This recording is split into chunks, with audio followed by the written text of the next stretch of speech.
Sziasztok! Ma egy ilyen otthoni, szobai edzést fogok csinálni. Vasárnap van, hétközben kettőt szoktam ilyen súlyzós edzést csinálni, és vasárnaponként is, szombaton vagy vasárnap szoktam még egy harmadikat. Most az örökös lemaradásaimat a bicepszem, ami ugye kicsi vagy gyenge, és a lábamat, ez a kettő, ez sajnos így a gyengeségem.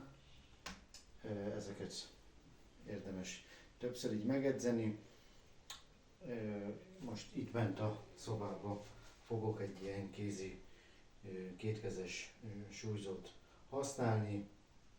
A lábra egy felhúzást fogok majd mutatni, a karra pedig egy páros, tehát egy biceps gyakorlatot, majd lesz rajtam egy gumi is, majd elmondom, hogy miért jó. Tehát akkor mutatom a gyakorlatokat.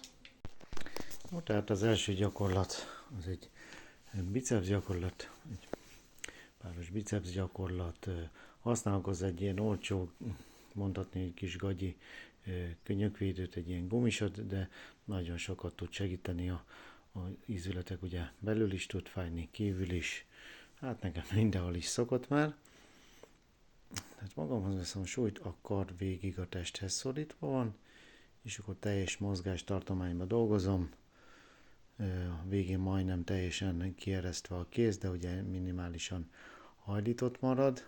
De szinte a képen, vagy a videón annyira az nem is látszódik. Tehát magamhoz szorítva,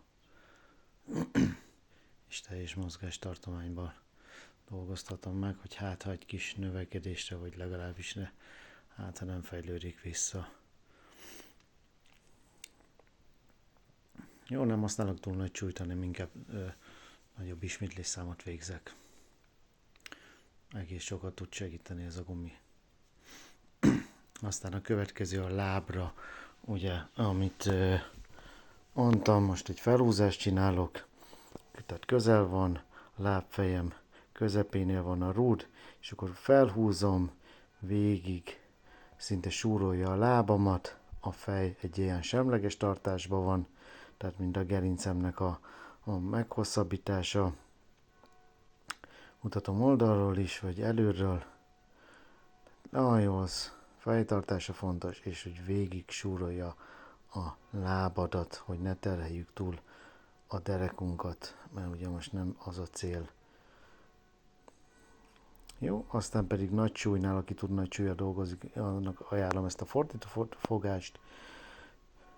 Ez azért jó, mert itt egy ellentétes erő van, tehát nem tud kicsavarodni a kezedből. Akik nagy súllyal edzenek, azok már így csinálják, sajnos én kis súllyal tudok csak edzeni magasabb mozgástartományban. Jó, de hogyha nagy súlyt használtok, akkor azért nagyon óvatosan csináljátok.